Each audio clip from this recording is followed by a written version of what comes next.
Gene Hackman, a decade-spanning Hollywood legend with 2 Oscar victories for his roles in William Friedkin's 1971 classic The French Connection and Clint Eastwood's 1992 western Unforgiven, has died at age 95. The actor, his wife, Betsy Arakawa, 64, and a dog were found dead on Wednesday inside of Santa Fe, New Mexico, home where they'd been living. A representative for the actor and Santa Fe police confirmed to Entertainment Weekly. The exact cause of death has not yet been determined. Authorities initially said foul play was not suspected as a factor in the deaths, but that there's an active and ongoing investigation by the Santa Fe County Sheriff's Office. However, an affidavit for a search warrant from a Santa Fe detective, which EW has reviewed, stated that the circumstances of Hackman's and Arakawa's deaths were suspicious, with no obvious signs of a gas leak in their home, after the actor's daughter, Elizabeth Jean Hackman, told teams that her family suspected carbon monoxide poisoning had caused their deaths. In a statement to EW through a representative for the late actor, Hackman's daughters and granddaughter remembered the performer and his wife with great sadness.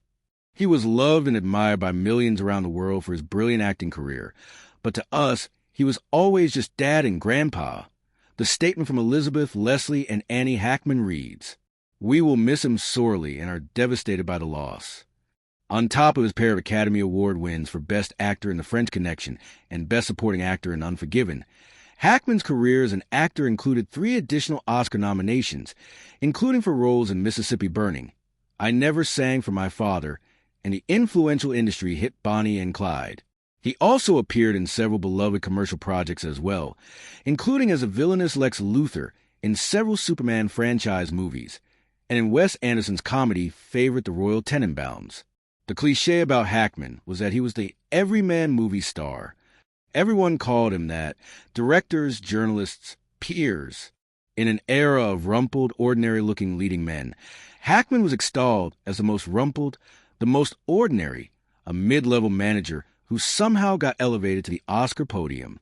All you have to do is watch his Oscar-winning turns in The French Connection and Unforgiven, his sly scene stealing in Young Frankenstein 1974, and Get Shorty 1995, the subterranean pathos of professional eavesdropper Harry Call in Francis Ford Coppola's The Conversation 1974. Watch him in anything, really. The filmography seethes with uncommonness. We never knew what he would do next. A hallmark of his performances was a hesitant chuckle, a nervous head ready to pivot into menace or vulnerability, and it was the not knowing that seduced us, and the sense that Hackman was as unsure as we were. He lived for the character and the scene, and he rarely watched his finished films. Hackman was born in 1930 in California, but grew up in Danville, Illinois. At age 16, he lied about his age and joined the Marines. A service stint as a radio announcer provided with the first taste of public performance, but Hackman's gift took years to focus. He eventually landed at the Pasadena Playhouse in California, along with fellow misfit named Dustin Hoffman. The pair played bongos in emulation of Marlon Brando, and were dubbed the 2 least likely to succeed. Hackman wasn't invited back. He next drifted to New York, where he began his true apprenticeship under acting teacher George Morrison, and pawed around with Hoffman and a young player named Robert Duvall. For 10 years, Hackman studied acting and worked as a doorman, furniture mover, women's shoe salesman, Howard Johnson's counterman. Everyman jobs. He married a pretty secretary named Faye Maltese. He survived by their 3 children. Honing his gift for comedy at an improv troupe called The Premise, Hackman began to land small parts on TV dramas, finally getting noticed in a supporting role in the hit stage comedy Any Wednesday. His turn as a shifty male nurse in Lilith in 1964 wasn't Hackman's first movie part. That was a bit in 1961's Mad Dog Call, but it caught the notice of star Warren Beatty.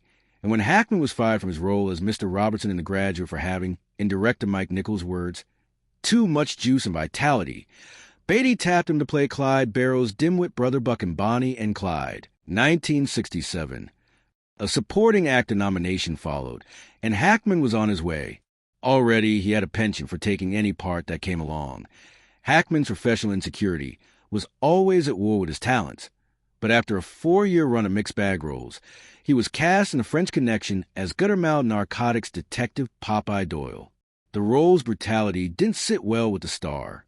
"I found out very quickly that I'm not a violent person," Hackman later said. If so, he faked it all the way to a Best Actor Oscar. With The Conversation, Night Moves, 1975, and The Underrated Scarecrow, 1973, Hackman hit his artistic peak, but the latter film's commercial failure took the wind out of his sails. "I thought, hell, I'll just take anything that's offered," he told a reporter. Though he starred in hits like The Poseidon Adventure, 1974, and Superman, 1978, Hackman spent the remainder of the 70s in a somewhat frustrated state, focusing more on race car driving and other pursuits than acting. In 1977, he unofficially retired and committed himself to painting. The comeback was sweet, though. Lured out of hiding by Beatty and Reds, 1981, Hackman embarked on a period of smart, mature work. A steelworker undergoing divorce twice in a lifetime, 1985, and it must have stung. He and Maltese split the following year. A striving basketball coach in Hoosiers, 1986. A murderous Secretary of Defense in No Way Out, 1987.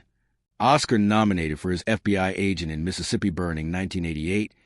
And the crowning glory of his Little Bill Daggett in Eastwoods.